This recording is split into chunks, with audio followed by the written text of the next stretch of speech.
Have you ever really stopped to think about how we make sense of, well, everything? It's not just about getting information, right? It's about how you choose it, how you organize it. That whole process, that's curation. And no, it's not just for fancy museum directors. Today, we're going to pull back the curtain on this hidden force, because it shapes everything, from 1960s counterculture all the way to your social media feed right now. So picture this, Steve Jobs giving that legendary Stanford commencement speech. Everyone's leaning in, expecting to hear about the next big thing in tech, right? But he doesn't go there. Instead, he starts talking about a magazine.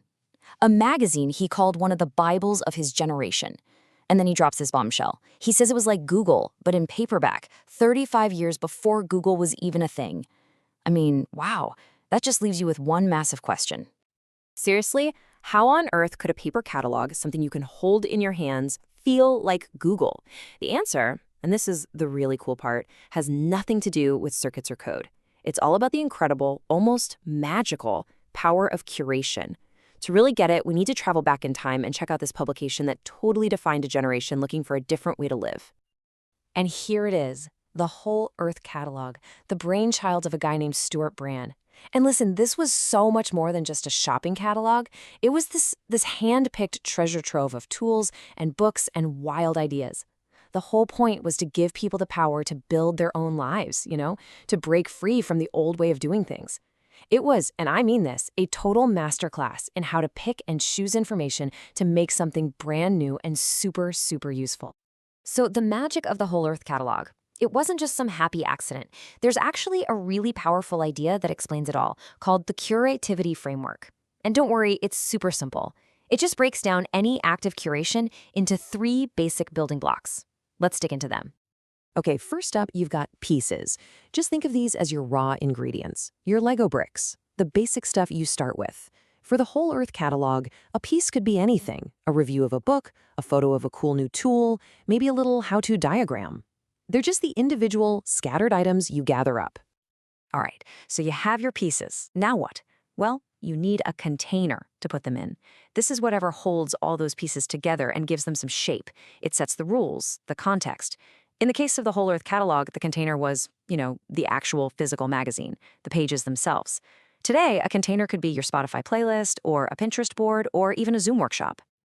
And this is where the magic happens. When you put those pieces into that container, you get something new, the whole. And the whole is so much more than just the sum of its parts. It's not a random pile of stuff anymore. Suddenly, it has meaning, it has a purpose. The Whole Earth Catalog wasn't just a bunch of reviews, right? It became a guide to life, a philosophy, a full-blown movement. So let's recap real quick. You start with scattered pieces, you put them in a container, and out of that, you create a meaningful whole. That simple little process, that's the engine of curation. And trust me, once you see it, you start seeing it absolutely everywhere. Okay, so that's the basic theory. Pieces, containers, whole. Got it. But how does this stuff actually work in our world today? Well, to see it in action, we're going to look at this really amazing modern project that took the whole spirit of that 60s catalog and brought it right into the digital age. So back in 2021, a group of people put together this online program called Back to WEC. And get this, they mailed everyone physical copies of the original catalog. Then, everybody jumped onto these modern digital tools like a shared whiteboard app called Milanote and started pulling out pieces from the book, talking about them, and basically creating this whole new shared understanding.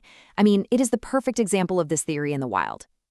But here's where it gets even more interesting, because it's not always just one simple container.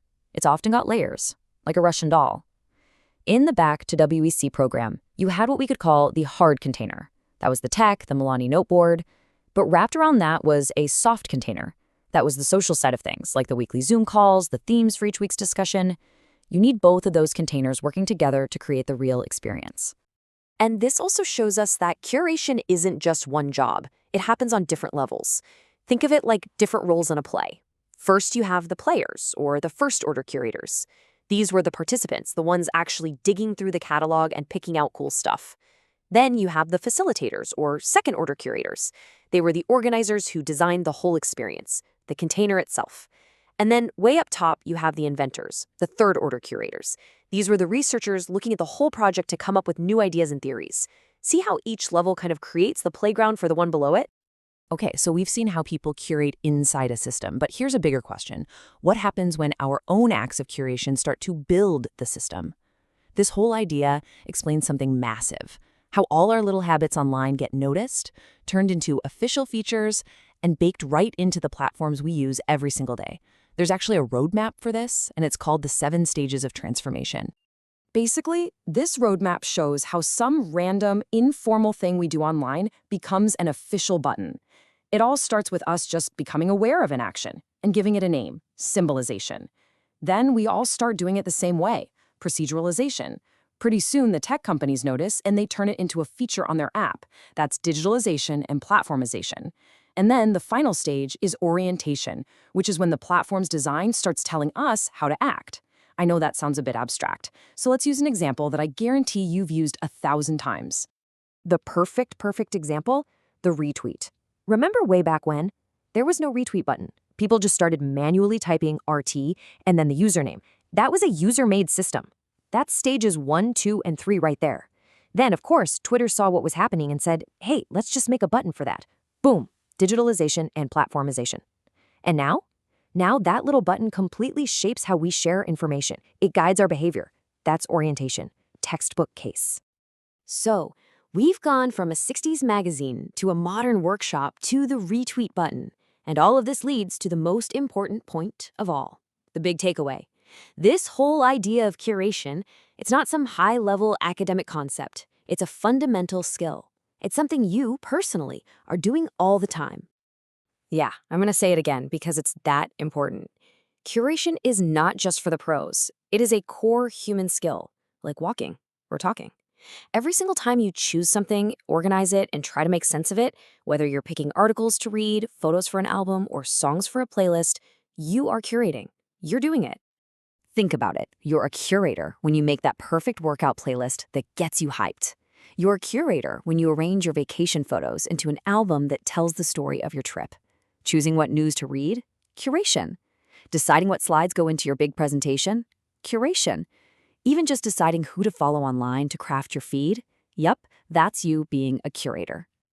Once you start seeing yourself as a curator, everything changes. It's a huge mindset shift.